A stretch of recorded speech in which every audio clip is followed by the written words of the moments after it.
Welcome back to another Chef Knives to Go quick look product review. I'm Steve Gamache, and what we have is the Muneyoshi. Sorry, I didn't check my pronunciation beforehand, but Muneyoshi Shitogame or white number 2 Santoku 180 millimeter knife. So this has a 3-layer construction, and what it has is a soft iron cladding on either side of a Shitogame or white paper number 2 reactive high carbon steel core. The heat treat on that core cutting steel is 61 to 62 Rockwell approximately. So the cladding is reactive, soft iron, and it also has what's known as a Kuda-uchi or KU or blacksmith finish on top of that for some protection. This knife does also have a food safe lacquer finish on top of that to help reduce reactivity until that lacquer wears off. Some people like to actually take the lacquer off right away with acetone, but or some people like to let it wear away, but it looks like it has lacquer covering both sides. The knife is fairly unique in a number of ways. One of those is it's got a chisel style edge bevel to it, or kind of a single bevel style. So it's a right hand oriented knife. Let's come in a little tighter here, and you'll see that edge bevel. So instead of a traditional double bevel, it's a single bevel or a chisel type grind. So this is the right side of the blade here as you'd be holding it. And so we've got a mostly flat, hammered, blade face here with a little bit of concave to it from the spine down from the hammering. And then on the back side of the blade, you've got a mostly flat grind to it. And so there's a little bit of a bevel on the back side of the blade as well. So it's not a traditional full-on single bevel, but you've got a little bit of a small bevel ground to the back side of it. I have not used this knife. I'm a lefty. This knife would steer crazy for me, so I'm not going to use it and try it out. But you have, let's see, a tall blade, and let's get to some of the specifications here on it. So I kind of got ahead of myself there.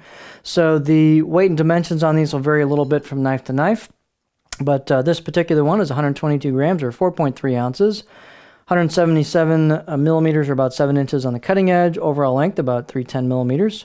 Fairly thick coming out of the handle, but that'll vary a little bit from knife to knife.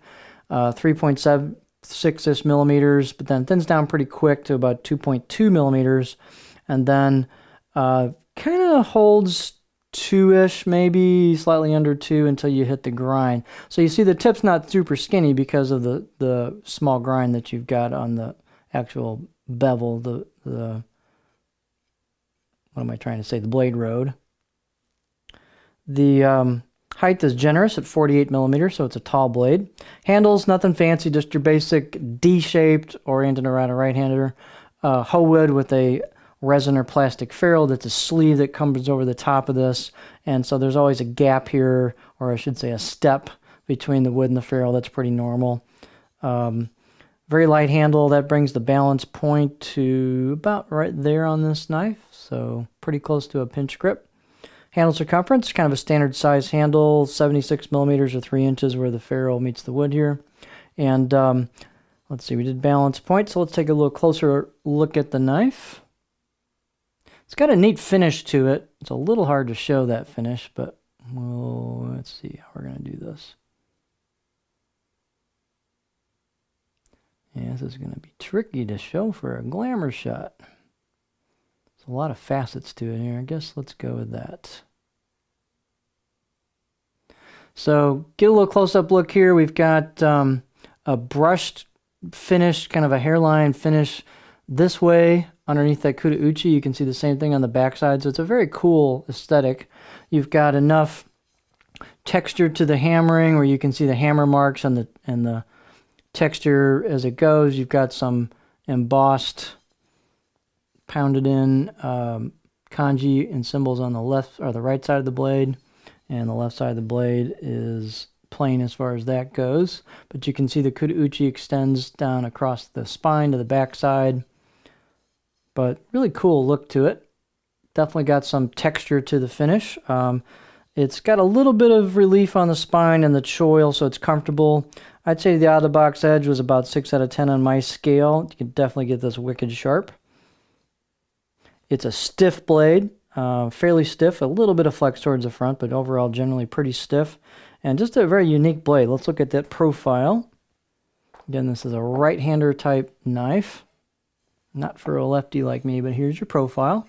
It's actually a pretty nice general profile on it. It's got, you know, fairly shallow belly towards the heel, and then a gentle belly towards the tip. Fairly low tip as per most Santoku, so I'm not going to get real high with a rock on this, but just kind of a good general profile. Nothing too extreme either way. So, can't tell you about the performance on this. I'd say take a look at some of the reviews and see what people think on these. And again, I'm a lefty, so I really didn't try this one out, but very interesting knife, really cool aesthetic on it, nicely crafted. It's very straight blade, nice grind on it. So here we have the Muneyoshi Shidogami No. 2 Santoku 180mm knife.